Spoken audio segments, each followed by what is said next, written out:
안녕하십니까. 개혁신당의 전략기획위원장을 맡고 있는 김용남입니다. 개혁신당의 세 번째 정강정책 시리즈로 자본시장 선진화 정책에 대해서 말씀드리겠습니다. 한국 주식은 세계에서 가장 싼 주식입니다. 주가 순자산 비율 PBR 기준으로 미국은 4.0 이상에서 대만도 대략 2.4 정도인 반면에 한국은 0.9 수준에 그치고 있습니다. 회사의 순자산 가치보다도 시가총액이 낮다는 말씀입니다. 한국 주식의 저평가 현상인 코리아 디스카운트는 한반도의 지정학적인 위험 때문이 아닙니다. 일명 오너라고 불리우는 지배주주를 제외한 나머지 소액주주들을 홀대하고 무시하는 기업의 잘못된 지배구조, 거버넌스 때문입니다. 상장회사의 거버넌스의 개선이 자본시장 선진화의 핵심입니다. 개혁신당은 개혁 입법을 통하여 앞으로 시작할 제22대 국회 임기 내에 코스피 지수 5000, 코스닥 지수 2000 시대를 열겠습니다. 현 정부가 증시 부양의 목적으로 한시적으로 시행하고 있는 공매도 금지 등은 자본시장에 대한 이해도가 매우 떨어지는 졸속한 정책으로 장기적으로 우상향하는 증시를 만들어낼 수 없습니다. 한국 상장기업의 거버넌스가 개선되어 미국 수준이 된다면 생길 수 있는 변화의 한 예를 말씀드리도록 하겠습니다. 미국 애플이나 엔비디아 수준의 주가 순자산 비율 PBR 기준으로 계산을 해본다면 약 600만 명 정도의 국민들이 투자하고 있는 소위 국민주인 삼성전자는 지금의 7만 전자가 아닌 200만 원대의 가격으로 거래되고 있어야 합니다. 다음으로 입법과제 8개를 좀 빠른 속도로 말씀드리도록 하겠습니다. 첫 번째, 상법 개정을 통하여 이사의 모든 주주를 위한 충실 의무를 규정하겠습니다. 두 번째, 경영권 인수 시 주식 100%의 공개 매수를 의무화하겠습니다. 회사 인수 시 지배주주의 지분만을 비싼 가격에 인수하는 소위 경영권 프리미엄은 영어로 번역할 수 없는 매우 한국만의 독특한 현상입니다. 최근 YTN의 공기업 지분 약 30%를 유진그룹에서 시가인 6,000원대의 4배 이상 가격인 주당 25,000원 이상을 주고 매입한 사례가 있습니다. 일반 주주와 지배주주의 주식이 차별받는 것입니다. 지배주주의 지분을 인수하여 경영권을 취득하는 경우 원칙적으로 주식 100%를 공개 매수하는 것은 글로벌 스탠다드입니다. 세 번째, 물적 분할을 통한 쪼개기 상장을 금지하겠습니다. LG화학에서 유망사업부인 LG화학에서 유망사업부인 2차전지 사업부를 물적 분할한 후 LG에너지솔루션으로 쪼개기 상장을 하면서 LG화학의 개미 투자자들이 눈물을 흘린 사례가 있습니다. 현대중공업에서 물적 분할된 한국조선해양, SK이노베이션에서 물적 분할된 SK온 등 매우 많은 사례가 존재하고 있습니다. 이러한 부당한 일을 개혁신당이 막겠습니다. 입법을 통하여 매출의 10% 이상의 사업부를 물적 분할하는 경우 지배주주 지분을 투표권을 인정하지 않고 물적 분할 후에도 10년 이내의 상장을 금지하도록 하겠습니다. 네 번째, 자사주 소각을 의무화하겠습니다.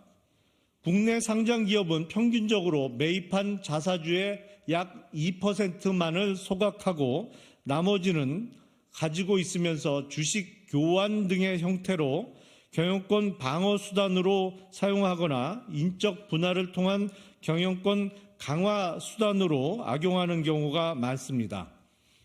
예를 들어 조광피업 같은 회사는 총 발행 주식의 약 47%를 자사주로 들고 있습니다. KT와 현대차 그룹 간의 자사주 교환 사례도 있습니다. 자사주 소각을 의무화하여 현재 약 25% 수준에 머물고 있는 주주 환원율을 대폭 높일 수 있게 하겠습니다. 다섯 번째, 상장회사의 전자투표제, 전자위임장 제도를 도입하도록 의무화하겠습니다. 그래서 소액주주들이 주주총회장에 직접 가지 않더라도 자기 주식에 대한 투표권을 편하게 행사할 수 있도록 하겠습니다. 여섯 번째, 집단소송 제도를 개혁하겠습니다. 현재 매우 제한적인 경우에만 허용되고 있는 집단소송 제도를 개혁하여 가중 피해 사건의 경우 집단소송을 가능케 하고 그 절차를 간소화시키겠습니다. 일곱 번째, 증거 개시 제도, 디스커버리라고 합니다. 증거 개시 제도를 도입하겠습니다. 회사를 상대로 손해배상을 청구하는 경우 원고인 소액 주주 등의 입증 책임을 경감시켜주기 위해서 영미법상의 증거 개시 제도를 입법하여 소송 상대방이 요구하는 증거들을 의무적으로 제출하도록 하겠습니다. 여덟 번째, 거버넌스 개선 기구를 국회 내에 설치하겠습니다. 경영진의 잘못된 행위로 소액 주주 등이 피해를 입었을 경우 법률상 자문을 제공하거나 양 당사자를 중재하고 필요시 집단소송의 법률 대리를 해주는 증권선물투자자보호센터를 국회 산하에 설치하겠습니다. 참고로 말씀드리면 대만의 경우에는 2003년부터 비슷한 제도를 재단법인의 형태로 시행하고 있습니다.